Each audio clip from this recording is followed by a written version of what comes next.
Profeta, capítulo de número 30. Outra profecia contra o Egito e contra Faraó. A mesma coisa que aconteceu com Tiro. Aqui nós teremos um período longo de palavras contra o Egito. E quando fala muito assim é porque a nação ela estava completamente fora da vontade de Deus na terra. Versículo 1 diz assim: E veio a mim a palavra do Senhor dizendo: Filho do homem, profetize e dize: Assim diz o Senhor, gemei, aquele dia, porque está perto o dia, sim, está perto o dia do Senhor. Dia do Senhor é dia do acerto de contas, né? Então, dependendo da situação, a gente descobre qual é o dia do Senhor. No caso aqui, era a destruição do Egito. Dia nublado, o tempo dos gentios ele será, que é gentio aquele que não é de Deus. E uma espada virá ao Egito, e haverá grande dor na Etiópia, porque a Etiópia com o Egito eram coligadas, né? Duas nações juntas. Quando caírem os transpassados no Egito, e tomarão a sua multidão, e quebrar-se-ão os seus fundamentos. Etiópia, e Put e Lud, que são nações também da África, né? E toda a mistura de gente, Cube e os da terra do concerto, com eles cairão a espada. Concerto quer dizer todos que estão na mesma coalizão. Assim diz o Senhor: também cairão os que o Egito sustém, e descerá a soberba de seu poder desde Migdol até Savene, cidades egípcias. Ali cairão a espada, diz o Senhor, e serão assolados no meio das terras assoladas, e as suas cidades estarão no meio das cidades desertas. E saberão que eu sou o Senhor, quando eu puser fogo ao Egito, e forem destruídos todos que lhe davam auxílio, ou seja, os que estavam na aliança junto com os egípcios. Verso 9: Naquele dia sairão mensageiros de diante de mim em navios, para espantarem a Etiópia descuidada, ou seja, descuidada e desprotegida. E haverá neles grandes dores, como no dia do Egito, porque eis que já vem. Assim diz o Senhor: eu, pois, farei cessar a multidão do Egito por mão de Nabucodonosor, rei de Babilônia. Porque Nabucodonosor é a vara de correção de Deus, né? Ele e o seu povo com ele, os mais formidáveis das nações, serão levados para destruírem a terra.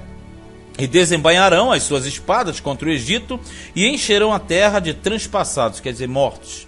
E os rios farei secos, e venderei a terra, entregando-a na mão dos maus, quer dizer, dos invasores, e assolarei a terra e a sua plenitude pela mão de estranhos. Eu, o Senhor, o disse. Estranho, no caso, estranho para o egípcio. Assim diz o Senhor: também destruirei os ídolos e farei cessar as imagens de Nofe, e não haverá mais um príncipe da terra do Egito, e porei o temor na terra do Egito. Quando não tem mais príncipe, quer dizer, não vai ter mais rei do Egito. E realmente, depois veio a invasão dos Ptolomeus, e aí acabou, né? E assolarei Patros, e porei fogo em Zoan, e executarei juízos em No. Olha só, Patros, Zoan e No são cidades, e cada cidade tinha um deus. E derramarei o meu furor sobre Sim, a força do Egito. Olha só, quando fala Sim, é uma cidade também, não é? A derramarei sobre Sim, de afirmação, mas é Sim, cidade, a força do Egito. E exterminarei a multidão de No, e atearei um fogo no Egito. Sim, terá grande dor, e No será fendida, e Nof terá angústias cotidianas. Está falando da dor da invasão das cidades. Os jovens de Avém e Pibezete cairão a espada, e estas cidades cairão em cativeiro. E em Tafnes se escurecerá o dia, quando eu quebrar ali os jugos do Egito, e nela cessar a soberba da sua força.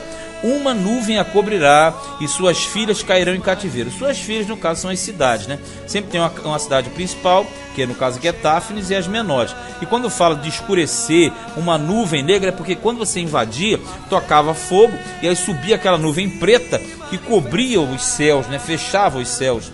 Assim executarei juízos no Egito, e saberão que eu sou o Senhor.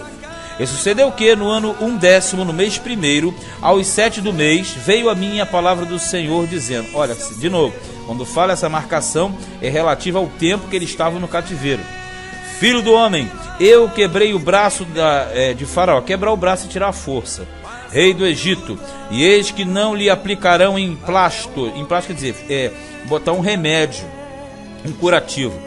Nem lhe porão ligaduras para o atar, ou seja, enfaixar, para o esforçar, para que pegue da espada. Ou seja, é uma chaga que Deus abriu, não tem cura para que ele se restaure. Portanto, assim diz o Senhor: eis que eu estou contra Faraó, rei do Egito, e quebrarei os seus braços, tanto forte como que está quebrado, e farei cair da sua mão a espada. Ou seja, é aquele guerreiro que já não está com força no braço, vai empunhar a espada e não consegue. E espalharei os egípcios entre as nações, e os espalharei pelas terras, cativeiro. E esforçarei os braços do rei da Babilônia, e porei a minha espada na sua mão. Mas quebrarei os braços de Faraó, e diante dele gemerá como geme o transpassado, quer dizer, o ferido na guerra. Então está dizendo, vai tirar o poder do Egito e vai passar tudo isso para a Babilônia. 25. Eu levantarei os braços do rei da Babilônia, mas os braços de Faraó cairão, ou seja, levanta um, abate o outro. E saberão que eu sou o Senhor quando eu puser a minha espada na mão do rei da Babilônia, e ele a estender sobre a terra do Egito.